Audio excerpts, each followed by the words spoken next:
Hello, and welcome to episode 101 of Garibaldi Red from Nottinghamshire Live. My name is Matt Davies, hosting as ever, and I'm here today to discuss Forest's very impressive 3-0 win over Preston, staying nicely into the international break. Joined so in the company of, first of all, former Reds midfielder, a real fan favourite, returning to podcasting, Guy Moussi. Guy, hello, are you well? I'm very good, thank you. Thank you. And also joining us today is Reds fan Max Hayes. Max, you've been on once before, but not for ages. So thanks for joining us today. Are you well? Yeah, not too bad. I think Guy's probably got a better title than me. So no, you're both equal in my eyes. Don't worry, you're both equal. So yes, episode 101. So people should go and check out 100 from last week if they haven't seen it. It's really good. From the City Ground with Paul Hart, David Brutton and Gary Birtles. But we're here to talk about Forest today and at the weekend. Guy, you were at the game. You were back. Was it your first game with crowds back? First game for a while? Yes, it was. Yes, actually. So it's first game since lockdown, and 27,000, I think it was. That was amazing, atmosphere. And it's I haven't been in a stadium or really watched football since lockdown because the situation was a little bit difficult, and I think that the atmosphere of a stadium without fan was just different.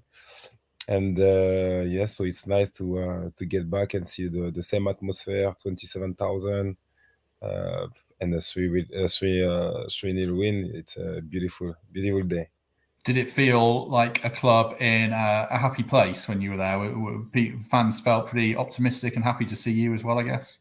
Yes. I always have a good welcome, so that was fine. But as I said, from what I've seen with the new manager so far, the people still seems to be pleased.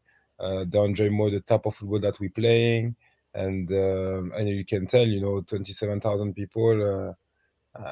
It's a good attendees, so they must be happy to come and watch the way of the team perform.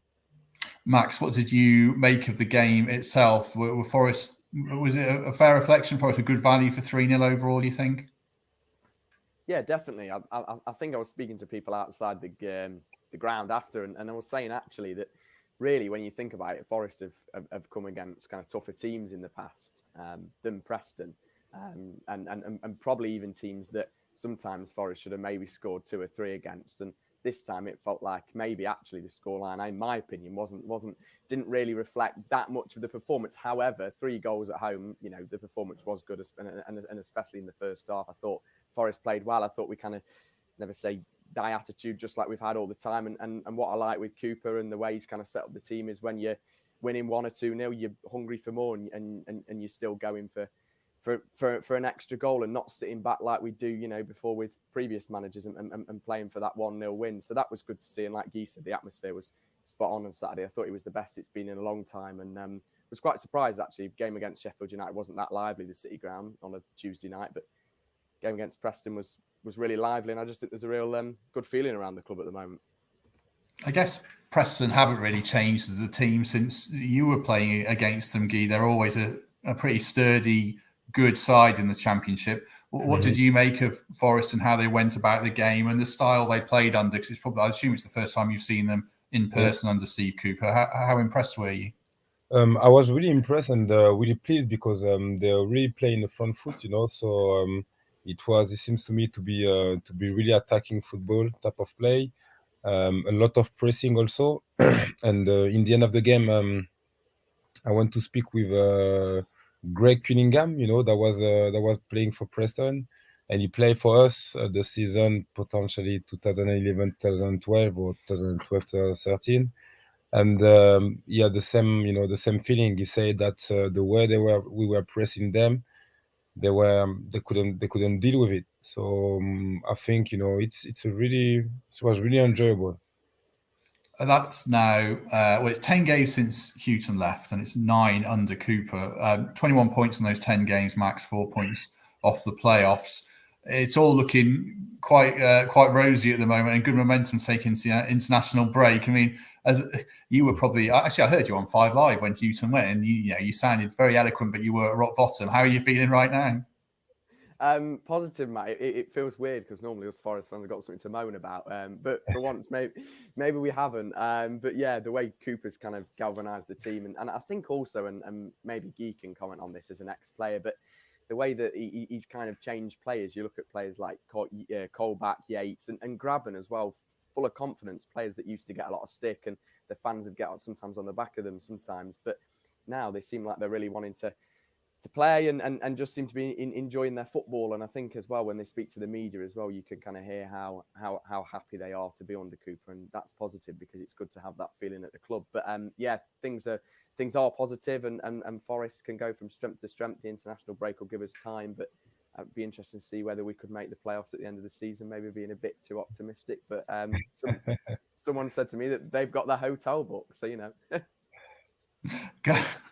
We're live on Facebook and YouTube, and just to prove it, Greg Mitchell, who's often on this show, says Moose, and really emphasising that, of course. Dylan is happy to see. Well, I assume it's happy to see you, Guy. It might be for you, Max. I'm not sure, but do drop your comments in and questions, and we'll put some to the guys as we go along.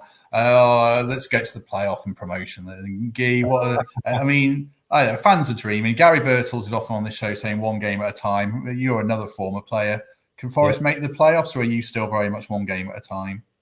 I would say one game at a time, but we need to dream at some point, you know. But sometimes the difficult part is to we want the manager to have time, we want the squad to have time, but in the same time, if they don't make the playoff in the end of the season, we will be like, oh, it's a disappointment. There's always finding the right balance between we know what we want, but we know that there is a process behind it. And what's the process? How long would it take? And then we have to stick to this. But, you know, sometimes we have to come all together and say, okay, this is the plan. We want to reach the playoff or the Premier League. We have to stick with this manager. But if we stick with this manager, we have to stop somewhere. And then we have to start with a game, with a plan of 1 or 2 or 3 years or whatever. And then after this, we will see, you know. But then sometimes people don't realize how big is the football club Nottingham Forest. And that's what I said when I came on Saturday. The difference between my time and this time is we didn't have social media. When I first came at Forest, I didn't know that much about the club. I didn't know that it was that big. My parents and my family knew about it, but not me. So then I was playing with freedom, no pressure in my mind because I didn't know. But now it's different. We know the history of the club. We know the demand of the football club. And then with all those things and the social media, it's really hard for the player. Playing for Nottingham Forest is totally different than playing for Blackpool, for example, or playing for Preston, with all the respect that I've got for those teams. So, you know, is that this is the difficulty. So sometimes I know it's hard because I would be the first one to say, hey, you better be in Premier League as soon as possible because I want to watch that. But we have to take our time, you know, and then, you know, take game by game, be pleased with with what the manager is achieving so far, and then we will see by the end of the season. I suppose if Forest are going to do anything this season, a lot of it's contingent on having someone's putting the ball in the net, and Lewis Grabban's the man to do that at the moment. He's got 8 goals in 17 this season now, and 50 league goals for Forest. The first striker to do that in almost 20 years now, since Marlon Harewood. I mean, Max, you've seen a few decent strikers. Assombalonga, I guess. Antonio played out wide. I mean, where's Grabban rank in the strikers that you've seen in your 15 years supporting Forest, let's say? Yeah, well, I'm 17, so I've supported Forest since about 5 or 6 now. I think. In fact, one of my first games, Guy was playing. So I can remember strikers. I can vaguely remember Robbie Earnshaw. But I think in terms of where Grabban ranks is, he's quite a different player, a different striker to most that you will see. Sometimes he's not that active, but sometimes he's just at the end of things and a bit of a poacher style. And that's something that Forest need is someone just in the box with that presence and someone that can get on the end of those crosses or balls. And obviously Forest with the fullbacks we've got at the moment with Max Lowe and Jed Spencer that are making those runs and constant crosses into the box, is that you need somebody like Grabban and his presence is really shown when we play games. So yeah, in terms of where he ranks, I would definitely put him in the top 3. Assombalonga gave us some good memories, but I don't think we've ever had a player as probably like Grabban who can, I'd actually say, be consistent. He gets a lot of criticism for being lazy, but I think a lot of the time he gets the criticism for being lazy because he doesn't get a lot of service. I'd see Lyle Taylor giving a go more instead of coming on as a substitute. But I think Graben's the number one, and I think his confidence is high at the moment as well. How would you find playing behind Graben in midfield if you had your boots on now, Guy? Would he frustrate you, or are you happy to have a player that's sometimes a bit in and out of a game if he's going to nick you a goal? That's a good question, because if I come back to what Mark just said, he's always in the end of things, So he's the one that that doesn't matter, he will score goals. So I would say in the construction of the game, maybe I could be a bit frustrating, maybe. But then in the end, I want a striker that will score goals. Me, I was defensive midfielder, so I was like, defending and not conceding goals is part of my job. And then when you're a striker, all I want is for you to score goals. So I need to put you in a situation that you can score goals. So sometimes it's also understanding the type of striker that we have. And then if we decided that this is the main striker, because doesn't matter what, he will score goals, then we have to adapt the right strategy to be able to play around him. And that's it. The team has to make some sacrifice. If he's the goal scorer of the team right now, then we have to play for him. He's 33 and in the last year of his contract. I remember, Guy, when you were on here before, you spoke about under Billy, there was a time when everyone was entering the final year of their contracts, I think, and it made things a bit less certain. What's it like for you, for a player to be on the final year of his contract? Does it make things a bit tricky to play, or do you think Graben will have that way out of the back of his mind when he's on the pitch, or what? I think for him, the more goal he scored, the better it will be for him. Either it is at this football club or another football club. So I don't think that is a big of an issue. I would say when you're younger, maybe it could be a little bit more affected, because with all the respect for Graben, I don't think that tomorrow is going to have a big transfer in Manchester United or something like that. But then when you're a young player, you're 21, then you could be affected, because you know that your next move can be the next path of your career, So Graben is not really in that type of, of path. I think he's done his career so far. He will carry on playing. Hopefully, he can bring us to the Premier League or whatever. But it's really different between a young football player and someone with more experience gained toward the end of his career. So I think he will remain professional and do what he has to do, So I don't have any doubt about it. I think we'll talk more about transfers in January a bit coming up, Max. But you mentioned Taylor there. I mean, do you still think Forest need that third striker that everyone said they did in the summer? Is that something that's still essential, or do you think it might? I think Graben always wants to be the man, and if you bring a third player in, it might hamper him a bit. How are you feeling about bringing a third striker in January? Yeah, I know that Graben's again had a lot of criticism for his attitude, but I think really having the option of another player in that position and adding to the depth to the squad, and Forest have got quite a big squad, and I always thought as well under Houghton, when obviously Cooper wasn't here, that it was a squad that probably should have been out in the starting 11, and Colback being one of those players, for example. But yeah, in terms of Taylor, he comes on against Bristol City and he scores 2 goals.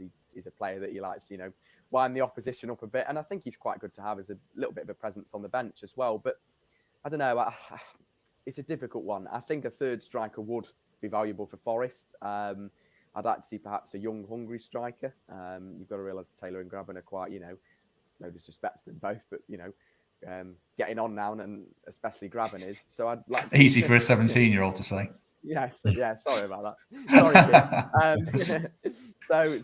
So yeah, I'd like to see a a young striker, and potentially even giving someone from the academy a chance. Cooper has always talked strongly about the academy, and lots of academy graduates that could feature in the first team. So why not see if there's an option in the academy, the under 23s for a striker? Max very nicely mentions the academy, which leads perfectly into my next question. Guy, what did you make of Brennan Johnson, seeing him in person? Forest fans are very excited about him. Yes, very good player, and I've watched him coming through a little bit from a few years now.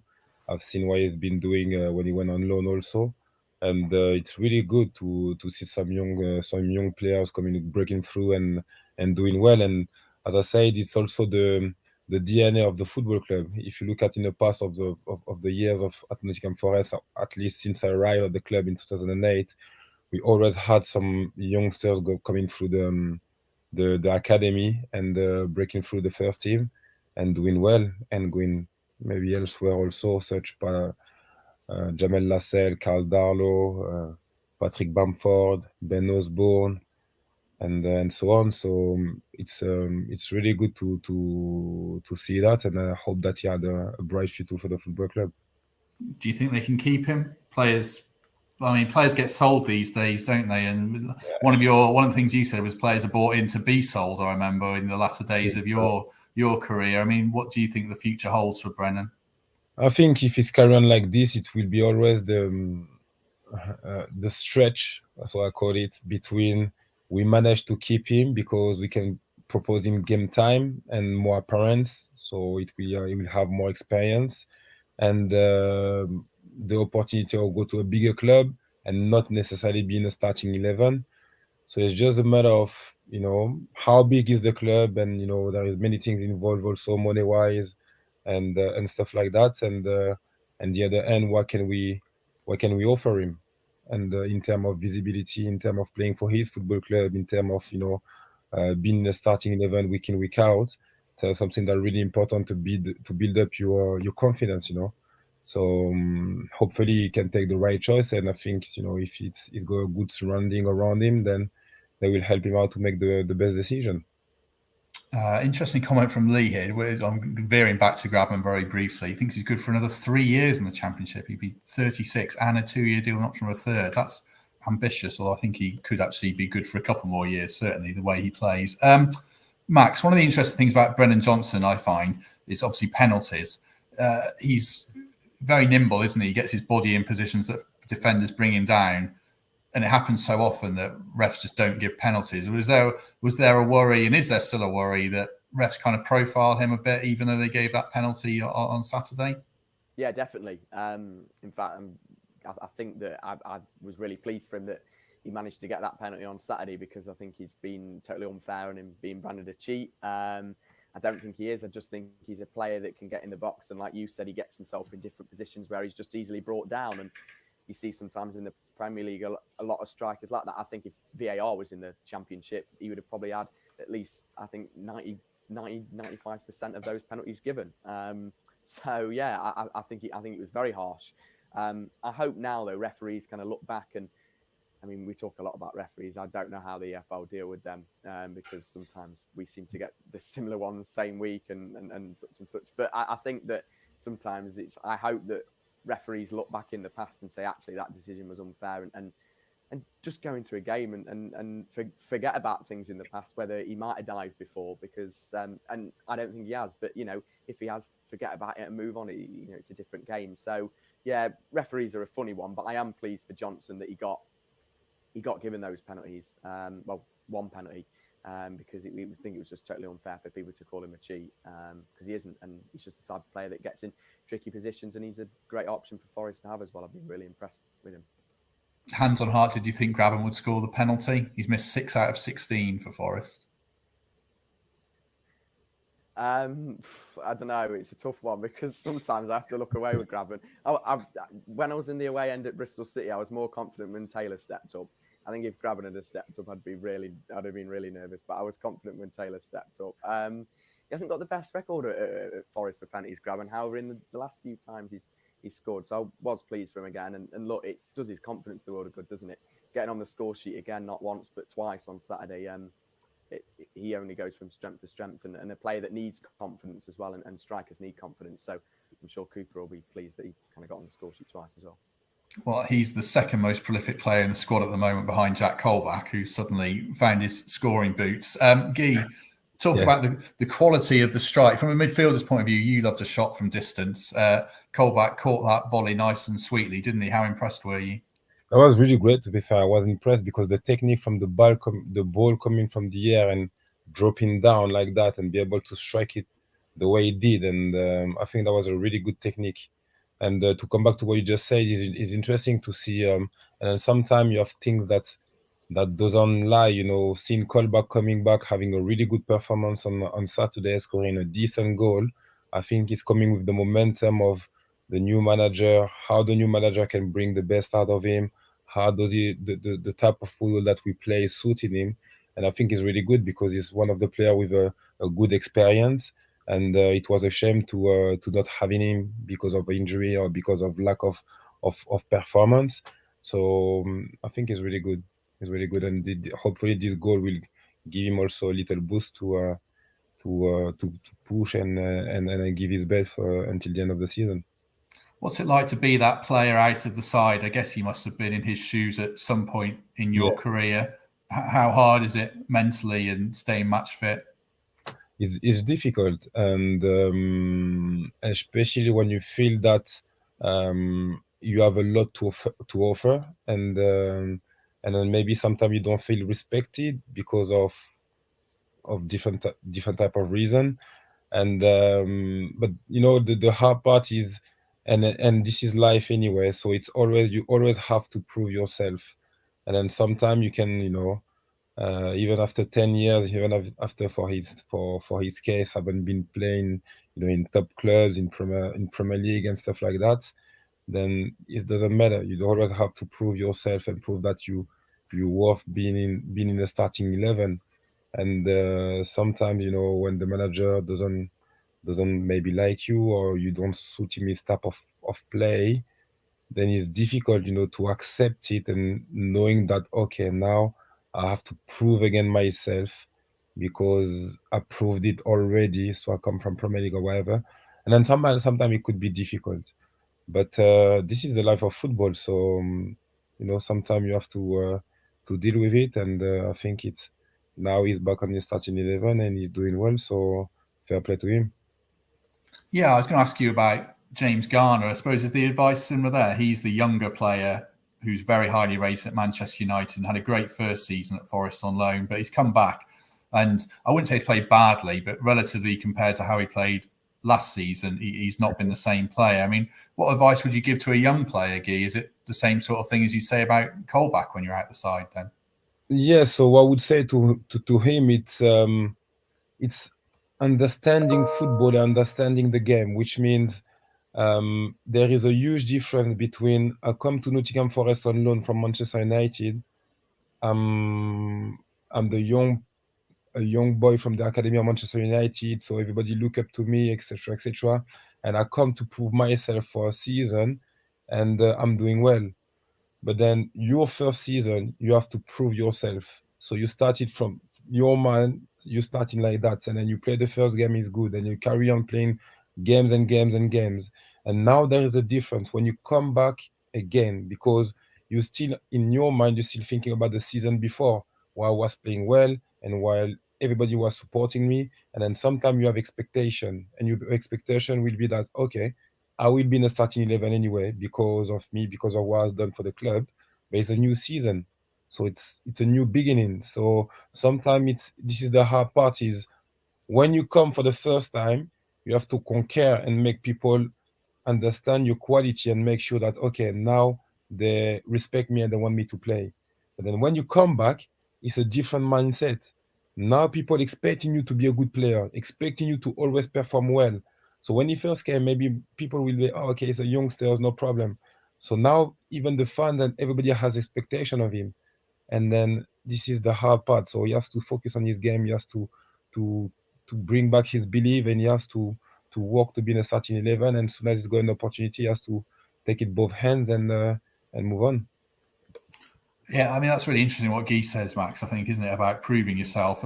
I mean, in the Forest midfield, how do you see the situation at the moment? Ryan Yates has to prove himself every game, I think, but he seems to be the top dog at the moment. I mean, how are you ranking the midfielders? Is Yates your number one, and then it's a case of Colback at the moment, and someone else has got to take that shirt? Yes, I think Yates is definitely one of the player that we will take potentially at the first choice, one of the first choice. And there is a big difference with Yed, for example, and other players. So I remember seeing Yed also breaking through the first team, And yeah, I think from all the players, we talk a lot about, Alex or Brandon, but then Yad potentially have not less quality, but more to improve, I would say. And I think it's someone that really matured this game to understand that I doesn't need to be able to do this or do that, do extra things or crazy things to show myself. I just have to play extremely simple and know how to do my job. And then today it's I think he's the type of player that always been maybe questioning, because a lot of people has been hard with him. So he's someone that never had the time to drop his shoulder and say, okay, now I'm here, I'm in a comfortable situation. So he always been in a situation that every day anyway people are gonna judge me, I have to prove myself, compared to maybe Colback, which is a different type of player, with maybe more technique or maybe more elegant sometimes. And then therefore, as we say, we can be complacent, and maybe he was like, okay, today it's fine. I'm deserve to play. I deserve to be in the first team. And you lost this hunger, for example. But I think yet never lose this hunger, because you know where it's coming from and potentially you know where you want to go. You a season ticket holder, Max? You sit in the same seat every game. Yeah. What's the?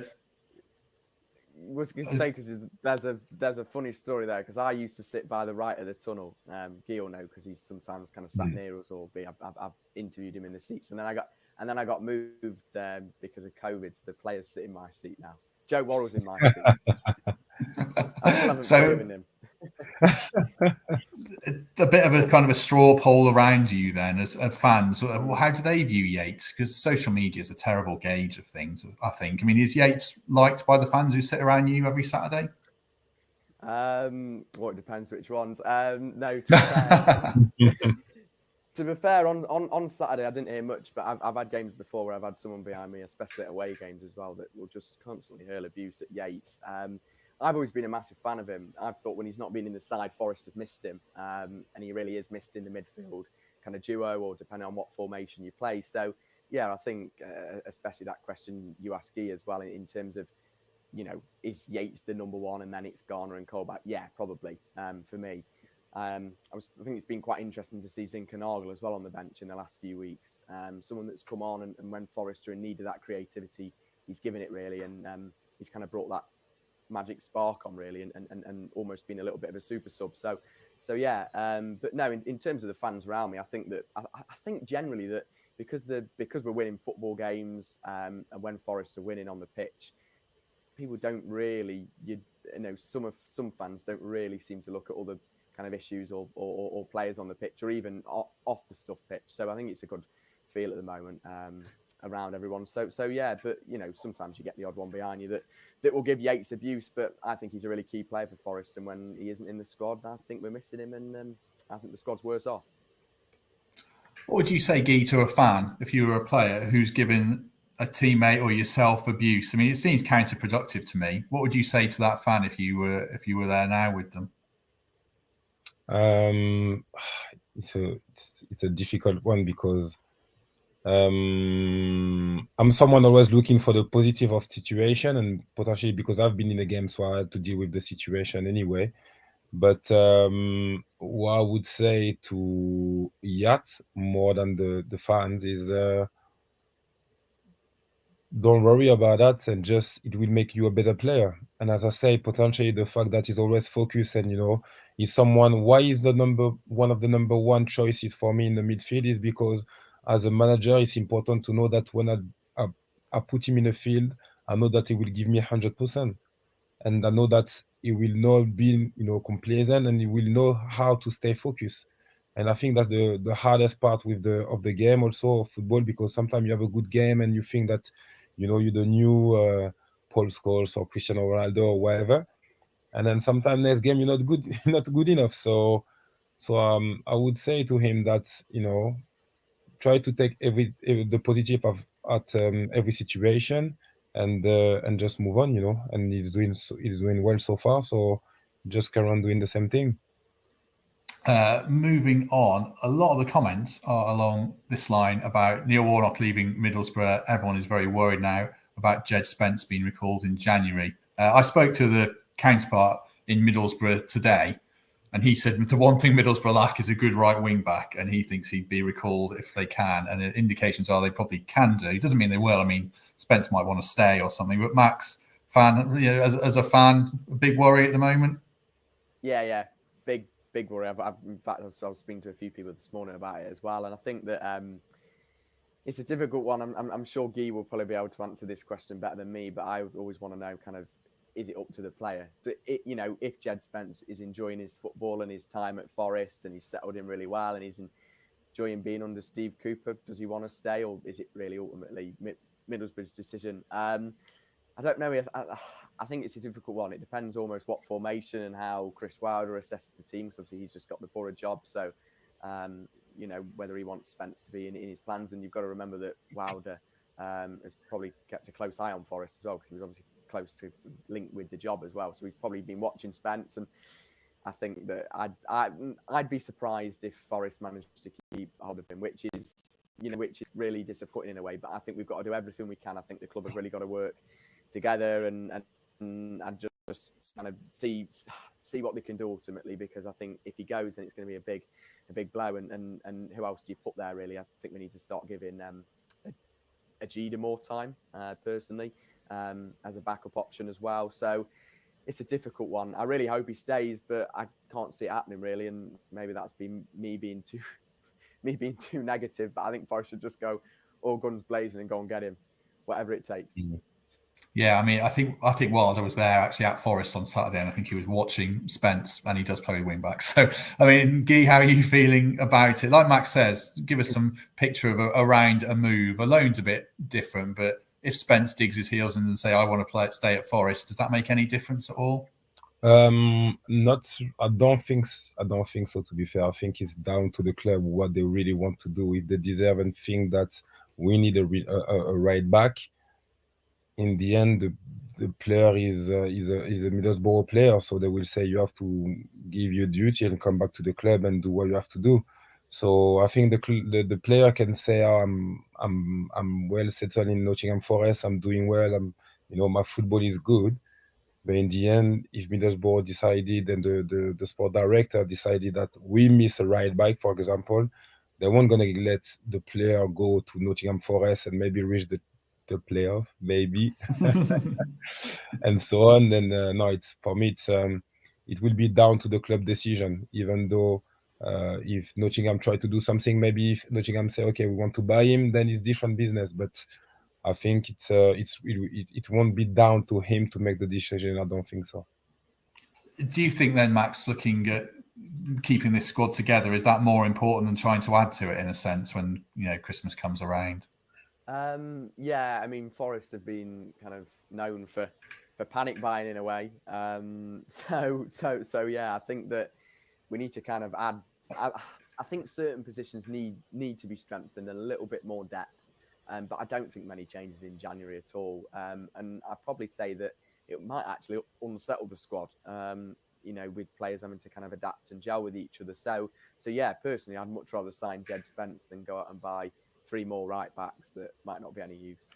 So yeah. And one thing that Spence brings to the team as well is he's passionate, and I think a lot of them do want to wear the shirt. And for a lone player, I think a lot of Forest fans have already fallen in love with a lone player, and we've had lone players in the past where they've not really cared, and they haven't given everything to the shirt. Whereas someone like Spence has just been remarkable, and I just think every game he puts 100% effort in, and gets his reward at the end. Have you been in dressing rooms, Guy, with players who come in on loan and don't care? I can't swear on this podcast, but has that happened to you in your experience? Yeah, it's really difficult, to be fair. It's really difficult because it's the same thing. Sometimes when you come on loan, you're supposed to come from a bigger club, potentially, which means you're supposed to come with a position that I'm coming from a bigger club, so I'm here to play football. And then sometimes you can come and not really playing. And you're not really affiliated to the club because your real contract is not with this football club. So the future of the football club it doesn't really matter for you. And sometimes it could be difficult. And that's why I rate what Billy Davies done at the time. It's to come back to what you just said, Max, he kept the same squad, but all the players that was on loan, he signed them. So now he knew that by signing the player has committed to the club. The future of the club is the result of what the player will do. So what he done, he just kept the same squad and he signed the loan player. And now you committed to the club and you know that you will give 100%. But that's the hard part. When you have a player that come on loan, it's just, what is the principle of the loan? When we're honest with a player that come on loan, is because he's not playing in his football club and he's here to play games. He's not necessarily here to achieve a big target with the football club, except playing games, gain my confidence back, maybe going back to my football club, or maybe signing for this football club if everything goes well. So when you take some loan player, sometimes it's down for them. You have to do your research and know that is this player is really professional when he in terms of doing his job, because in the end of the day, as I say, when he come to the football club, it's just to play games and get his confidence back. And sometimes as a player, now football is a lot of statistic. Maybe you're not playing well, but if in the end of the season we say, okay, play 30 plus games, then for the people it's a good season, even though you haven't played well. So sometimes people coming back after an injury, they want to get the confidence back or whatever, or they just want to take some stats, in terms of, okay, I'm coming to Nottingham Forest, I play 30 plus games, so that's a good season done. So that's the particularity that could be difficult with a lone player. The other player I want to talk about, and I don't want to talk about players who might go, but Joe Worrell did an interview with Robin Chipperfield, that people should check out, which is really interesting, where he spoke very honestly about how close he came to leaving in the summer, spoke to a Premier League manager and agreed basically the move by the sound of it. I had no problem with the interview at all. I've interviewed a lot of players, and sometimes you come out of it and wonder what the point was because they've not actually said anything. That's not the case with Joe. What do you make of it as a fan, Max, when a player comes out and talks about potentially leaving the club? Were you bothered at all? No, not really. Maybe that's just because I don't know. I've kind of done stuff with players before and spoke to them. I don't know. I think it's a difficult one, but fans will look at it from a different point of view. And if I'm kind of putting the fan sense on it, I maybe see it, but then still, come on, I think people should realise that Joe Worrell's given everything to this club, and he has stayed with us during difficult times. And I am surprised that he is still here. I thought a Premier League club would have snapped him up by now. So for him to come out and talk that he wants to reach the top, and every player wants to reach the top, and that's their aim. There's only so much you can do at Forest. Whether Forest end up in the Championship for a few more years or end up going to the top flight, he wants to play that kind of Premier League football. So if an opportunity comes along for him and he went, let's say in January or at the end of the season, as much as it'd be disappointing, I wouldn't have anything against Joe at all. So no, I think it was kind of just the usual people on Twitter, really. Yeah, I agree. I think I'm surprised he's here as well. I mean, Guy, does Worrell look like a Premier League quality player to you? I think he's someone that has a lot more to improve on his game, and I think it's good to hear that his honesty, first of all, that it's honest and say, yes, I've got some opportunities and I wanted to take them potentially, and it's good also to have some people looking up to go to the Premier League, because that means that they know that, first of all, to be able to achieve that, I need to play well in my football team, so I need to be the best. So they're in a mindset of try to always improve myself to be the best, and if they're the best version of themselves, then they will play good on the Saturday. But yes, I think Joe still have a lot to improve, and I think the best way to improve himself is to be able to compete with the best. So I think it's I hope he will have the opportunity to do that, and then we will see the best out of him, what he can do and how far he can play. It kind of leads into what I was going to perhaps finish discussing with this week. There's a comment here from Christian about, other than the top three, there's no one in the division we should be worried about. I mean, I don't actually think West Brom are that good either. But I agree, yeah. What did you make of Forest, Guy? I mean, how good do you think they are? Where can they improve? I appreciate you haven't seen too much of them this season, Yeah. But do they look a particularly good side to you this year under Cooper? Yeah, for me, honestly, they play well. They play really well, and they play good football. And but I would like to see them playing against a tough team, a more physical team, and see how they handle it.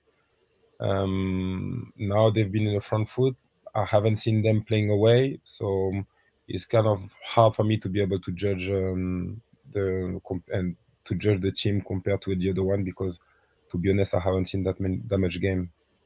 You've seen more games, Max, home and away. I've seen quite a few. I mean, it feels to me like there's an opportunity for someone this season. I think I heard you talking a little bit about West Brom there. I don't think they're that good. I think Fulham can blow up on their day. I think Bournemouth are really good and probably going to walk the league by quite a way.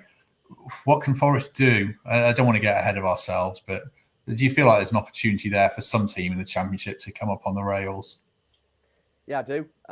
It could be similar to how Villa were when they went on kind of that crazy. Was it 10 games unbeaten or something like that? Yeah, 12 straight wins or something mad. Yeah, it was something crazy like that. So potentially, yeah. I think Christmas is a good point for Forest to kind of look at themselves and assess where we are. If we can stay, where we are now, really, 13th and 12th, come Christmas, we can really push on, and especially a few more additions and more time over the kind of Christmas break and games in, because that kind of, over Christmas, it's such a busy period. So that kind of really makes or breaks teams in a way. I think you kind of see that with Forest in the past, that often managers get sacked after the new year because it can be a really important time for clubs. So yeah, not getting ahead of ourselves too much. Financial, I think parachute payments and the financial fair play stuff with Bournemouth and Fulham is just ridiculous. I mean, they will literally walk the league, like you said, Matt, and that's because players are on ridiculous amount of money for the Championship, and they get away with all sorts. So yeah, Forest, it'll be tough, but I'm confident. I always say that I'm confident as I ever have been before, but I said that under Lamucci, and look how that turned out. So, it is Nottingham Forest. We have to remind ourselves that sometimes it is that. So I think take one game at a time, but I think we can be in the playoffs or near about at the end of the season. Yeah, I agree. I mean, like you say, Fulham and Bournemouth are very good. There's an opportunity for someone. Forest could fall apart still, probably, and it could all go wrong in January. This is Nottingham Forest, but at least it's nice to be optimistic, certainly. Guy, you've been on this podcast before. There's a whole episode about Guy's career, which is really interesting. People should check it out. But just tell people what you're up to these days, because people will be interested. You're a busy man still, aren't you? Yes.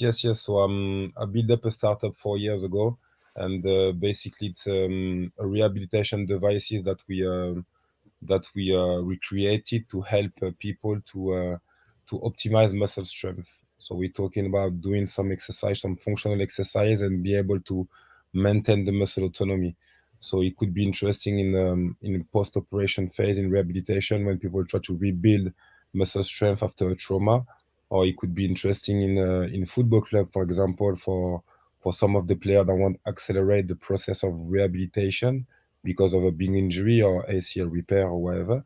And it could be also interesting for the elderly. So, when reaching a certain age, some people losing muscle strength, and that's why they go into house cases, because they're not able to walk alone or stuff like that. And that's because they get weaker. And so it's something that, we bring this solution to help them to maintain or optimize the muscle strength in order to live better. So it kept me a little bit busy, traveling a lot, and yes, that's my new journey, and I'm pleased about it. Max Day with Match is back, I see. Give us a quick plug for it. Where can people follow it? Yeah. YouTube, all of that stuff, Twitter as well.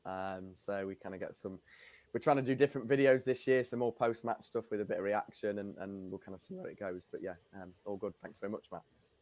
One last thing that I've got to plug. We've got a competition for some signed mugs, 3 from Paul Hart, 3 from Gary Birtles, and 1 from David Preston. So if you go to our Twitter account at Garibaldi Red _, and follow and retweet that, you'll get your name in the hat for that.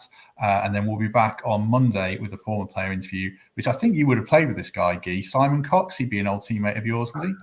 Yes. That's a laugh that suggests is you go on well with him? Yeah. Sometimes we've got we go at each other on social media, in DMs, in private, but yeah, good guy, love him.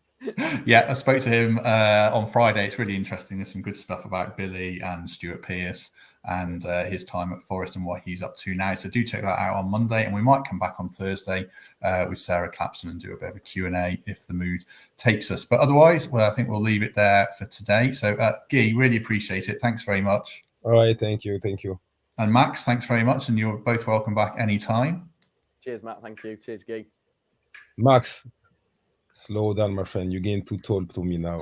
You have to calm down. Every time I see him, he's getting taller and taller. He's going to be taller than me. I'm going to do another interview soon. First picture in 2013 or something like this. Yeah. You were like that. Now I'm looking at. I know, yeah, it'd be level now. It's crazy. We can use clip-on mics instead of a microphone. Amazing. Well, it's good to see you both. And thanks very much. And we shall be back this time next week. Thanks very much, everyone. See you soon. All right, guys.